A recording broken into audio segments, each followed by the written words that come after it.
This is not music. This is chaos. This is a disgrace to everything this show represents. Ed Sullivan's voice was cold with fury as he stood backstage at CBS Studio 50, watching the young man at the piano through the monitor. It was May 1956, and 23-year-old Jerry Lee Lewis was rehearsing for his first appearance on The Ed Sullivan Show. And Ed Sullivan was watching his worst nightmare unfold in real time. Jerry Lee wasn't just playing the piano, he was attacking it, pounding the keys with violent intensity, kicking the piano bench aside, standing up, jumping, his hair flying wild, his whole body consumed by the music. This wasn't the refined entertainment Ed Sullivan had built his show around. This was something primal, dangerous, completely out of control. Ed turned to his producers with an expression of absolute disgust. Get him off that stage, now. What happened in the next 24 hours would create one of the most controversial moments in television history, and set in motion a tragedy that would destroy Jerry Lee Lewis's career just 2 years later. Before we dive into this incredible story, hit that subscribe button, because what you're about to witness is the moment when rock and roll's wildest performer faced television's strictest authority, and neither one would back down. To understand why Ed Sullivan was so horrified by Jerry Lee Lewis, you need to understand what Jerry Lee represented to 1950s America. Jerry Lee Lewis grew up in Faraday, Louisiana, in extreme poverty. His family was deeply religious, Pentecostal Christians who believed that secular music was the devil's work. But Jerry Lee had been born with an extraordinary gift. He could play piano like nobody else. Not classical piano, wild, pounding, rhythmic piano that seemed to come from some deep, untamed place. As a teenager, Jerry Lee struggled with the conflict between his religious upbringing and his love of music. The church said rock and roll was sinful, but Jerry Lee couldn't stop playing. The music was in his blood, in his soul. It wasn't a choice. It was who he was. By 1956, Jerry Lee was performing in small clubs across the South, building a reputation as the wildest performer anyone had ever seen. He didn't just play piano. He assaulted it, stood on it, kicked it, set it on fire once. His performances were pure chaos, pure energy, pure rebellion against every rule about how music was supposed to be performed. Elvis Presley had shocked America with his hip movements, but Jerry Lee Lewis made Elvis look tame. When Sam Phillips at Sun Records heard Jerry Lee perform, he immediately recognized something special and terrifying. This kid was either going to be the biggest star in the world or burn out spectacularly. There was no middle ground. In early 1956, Jerry Lee recorded Whole Lotta Shaking Going On. The song was raw, sexual, dangerous. Radio stations were afraid to play it, but the few that did got an overwhelming response. Young people loved it. It was everything their parents hated, which made it perfect. As the song started climbing the charts, Ed Sullivan's talent coordinators heard it. They knew Ed would hate it, but they also knew that after the massive success of booking Elvis, they needed to stay ahead of the rock and roll curve. They approached Ed about booking Jerry Lee Lewis. Ed's initial response was an absolute no. "Have you heard his music?" Ed asked. "It's vulgar. It's crude. It's exactly the kind of degeneracy I will not promote on my show." But his coordinators pressed. "Mr. Sullivan, he's going to be huge. If we don't book him, Steve Allen will, and we'll lose the youth audience again." Ed reluctantly agreed to watch footage of Jerry Lee performing. What he saw confirmed every fear. Jerry Lee Lewis was everything Ed Sullivan despised about rock and roll, multiplied by 10, but the audience response in the footage was undeniable. Young people were going absolutely crazy for him.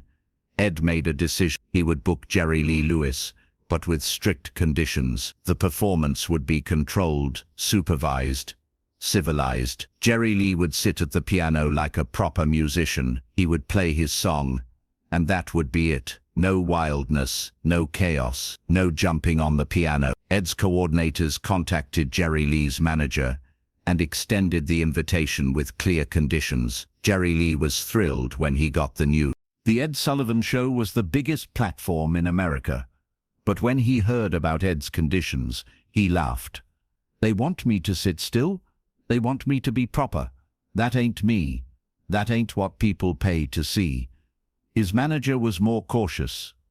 Jerry, this is the Ed Sullivan Show. You can't mess this up. Just do what they ask. One show their way, then you can do whatever you want.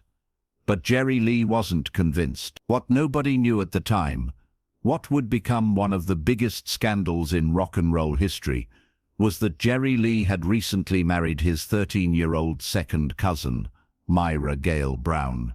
The marriage was secret, hidden from the public, and from most of the music industry. Jerry Lee was 22, Myra was 13.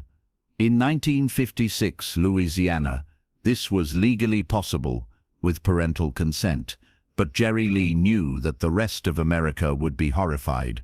Myra had come with Jerry Lee to New York for the Ed Sullivan appearance. The night before the show, they were in their hotel room, and Jerry Lee was pacing, anxious. He'd been thinking about Ed Sullivan's conditions all day. What if I can't do it? Jerry Lee said to Myra, what if I get up there and I just freeze because I'm trying to be something I'm not? Myra, who was just a child but understood Jerry Lee better than anyone, said something that would change everything. Then don't do it, Myra said simply. Be yourself, Jerry. That's why people love you. Don't let them change you. Jerry Lee looked at his young wife and realized she was right. The reason he was getting this opportunity in the first place was because of who he was, not who Ed Sullivan wanted him to be. If he compromised, if he played it safe, he wouldn't be Jerry Lee Lewis anymore.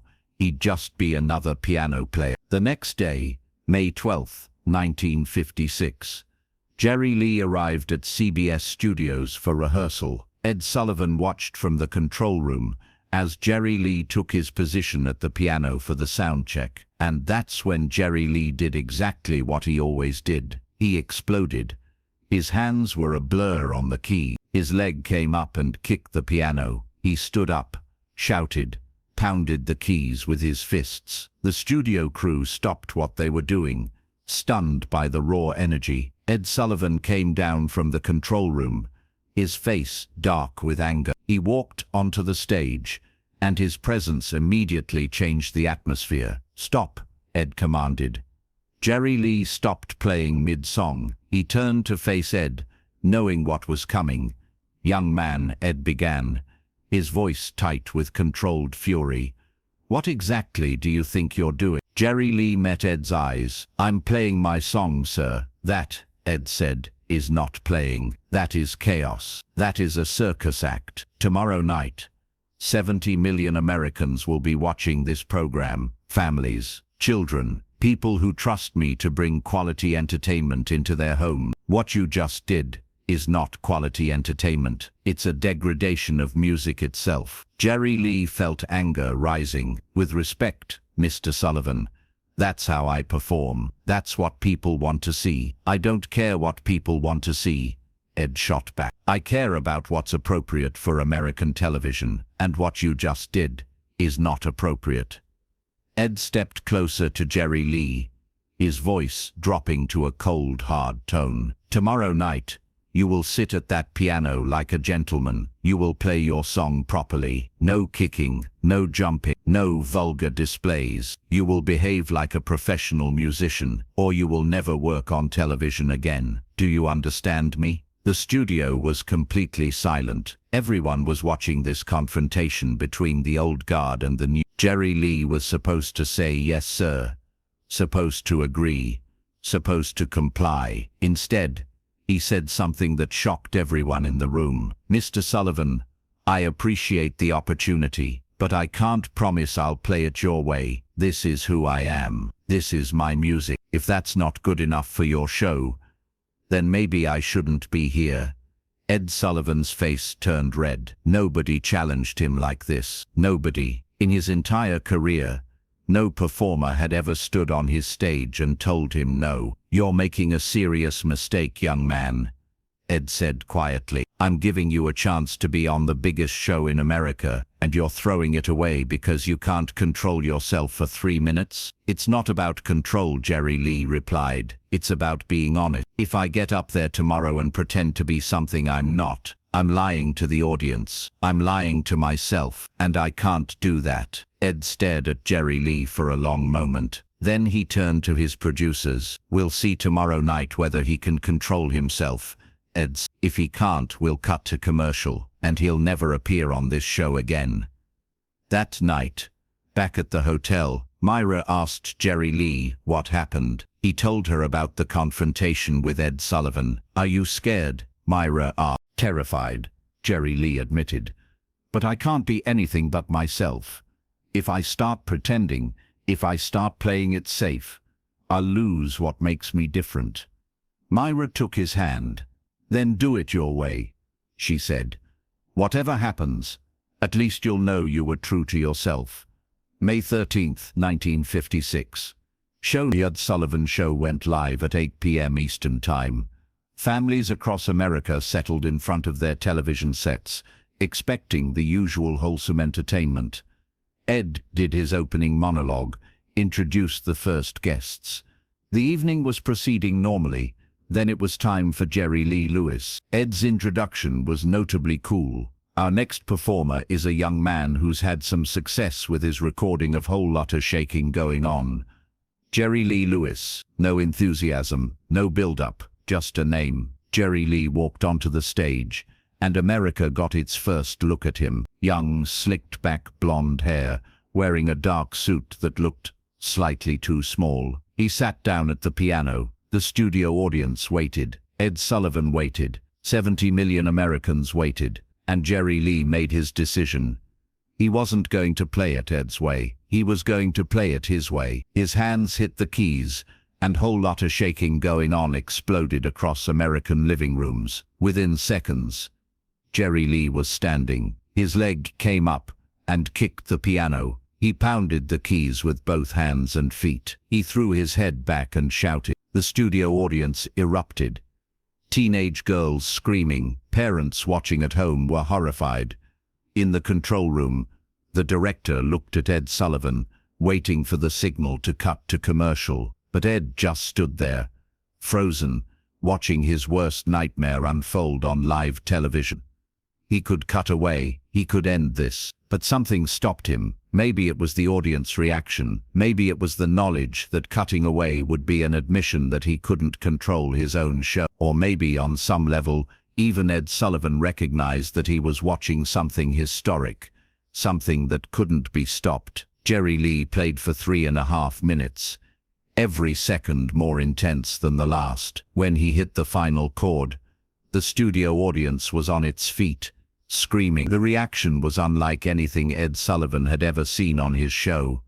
Jerry Lee stood up from the piano, breathing hard, sweat pouring down his face. He looked directly at the camera, then at Ed Sullivan in the wings. The message was clear. "I did it my way." Ed walked onto the stage as they went to commercial. His face was unreadable. Jerry Lee expected to be thrown out, banned from television forever. Instead, Ed did something unexpected. "That was quite a performance," Ed said stiffly. "The audience is certainly enthusiastic." Jerry Lee nodded, too exhausted to speak. Then Ed said something that surprised everyone. "You're very talented, young man, but talent without discipline is dangerous. Remember that." Then Ed walked away, leaving Jerry Lee standing there, unsure if he'd just been complimented or warned. The reaction to Jerry Lee's performance was immediate and divided. NBC and CBS switchboards were flooded with calls. Half were outraged parents demanding that this vulgar performer never be allowed on television again. Half were teenagers begging to know when Jerry Lee would be back. Ed Sullivan's office received hundreds of letters, some praising him for exposing American families to this degeneracy, others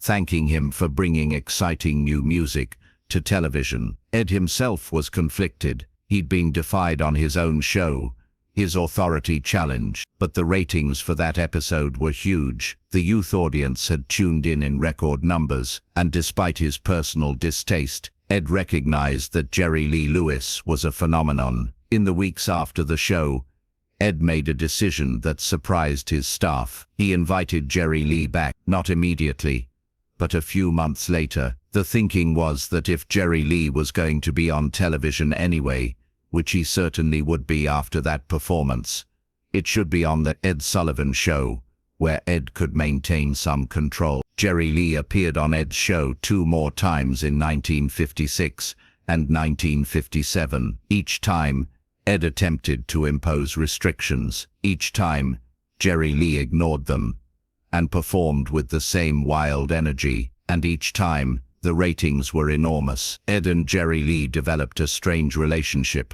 not friendship, not respect exactly, but a kind of grudging acknowledgement. Ed acknowledged that Jerry Lee was genuinely talented and genuinely popular. Jerry Lee acknowledged that Ed had given him a massive platform, even if Ed hated everything about his performance style. But then, in 1950, Jerry Lee was preparing for a British tour that would cement his international stardom.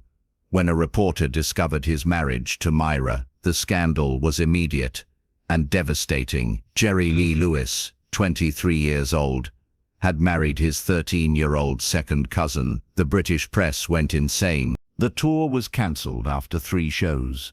Back in America, the reaction was even worse.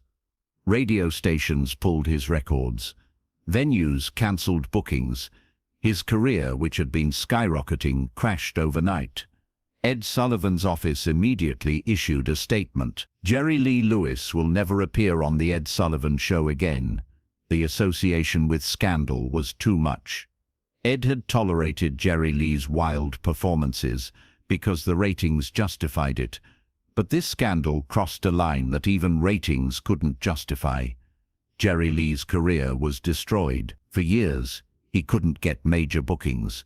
His records didn't sell. The scandal of the marriage overshadowed everything else. People remembered him not for his talent, but for marrying a child. Jerry Lee later said that the Myra scandal was the worst thing that ever happened to him. It took 20 years to recover from that. 20 years before people would give me a fair chance again, and I understand why. What I did was wrong. I knew it was wrong even, but I was young and stupid and thought I could get away with it. Looking back at Ed Sullivan's relationship with Jerry Lee Lewis, a complicated picture emerges. Ed was right that Jerry Lee needed discipline, that his wild behavior was dangerous. But Ed was wrong to try to suppress Jerry Lee's authentic artistic expression. The wild performances that Ed found so threatening were exactly what made Jerry Lee special. And the tragedy is that Ed's worst fears about Jerry Lee came true, but not because of his music. Jerry Lee's downfall came from his personal life, from a moral failure that had nothing to do with how he played piano. Ed Sullivan died in 1974. Long before Jerry Lee's career rehabilitation in the 1980s and 90s. It's unclear whether Ed ever changed his opinion about Jerry Lee's music, but people who knew Ed said he was deeply troubled by the Myra scandal. He felt vindicated. He'd warned that Jerry Lee was dangerous, undisciplined, and Jerry Lee's catastrophic judgment in marrying a child seemed to prove Ed right. Jerry Lee Lewis is still alive as of 20. In recent interviews, he's been asked about Ed Sullivan and that first confrontation. Ed Sullivan was from a different world.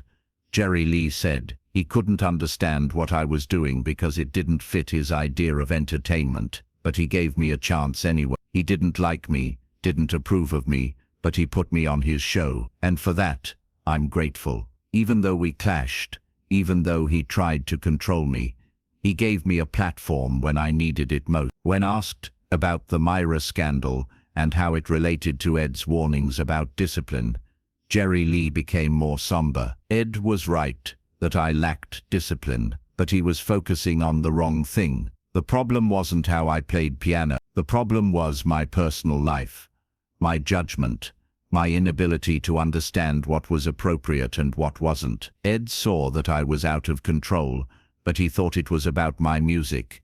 It was deeper than that. The story of Ed Sullivan and Jerry Lee Lewis is complicated because both men were partially right and partially wrong. Ed was right that Jerry Lee lacked discipline, and that this lack of discipline would eventually cause problems. But Ed was wrong to try to suppress Jerry Lee's artistic expression, to make him conform to a staid, traditional idea of how music should be performed. Jerry Lee was right to insist on performing authentically, on being himself, rather than pretending to be something else. But Jerry Lee was wrong about much bigger things, specifically his relationship with Myra, and that moral failure destroyed everything he'd built. The tragedy is that Ed's warnings to Jerry Lee were correct, but directed at the wrong target. Ed kept trying to control Jerry Lee's music, when he should have been concerned about Jerry Lee's character. The lesson from this story isn't simple. It's not be yourself no matter what, because Jerry Lee being himself included making catastrophic moral choices. And it's not always listen to authority, because Ed's specific concerns about Jerry Lee's musical performance were misguided and overly controlling. The real lesson might be that artistic freedom and personal responsibility are both important. Jerry Lee was right to defend his artistic integrity, but he was wrong to lack integrity in his personal life. Ed was right to sense that Jerry Lee needed boundaries, but he was wrong about where those boundaries should be. If this story moved you, hit that subscribe button and share it with someone who appreciates complicated stories about talent, authority, and the consequences of our choices. Have you ever been torn between being authentic and meeting others' expectations? Share your story in the comments below. And remember, the choices we make in private matter just as much as how we present ourselves in public. Jerry Lee Lewis learned that the hard way. His talent survived, but the scandal of his personal choices nearly destroyed everything. Sometimes the warnings we receive are right, even if they're focused on the wrong thing.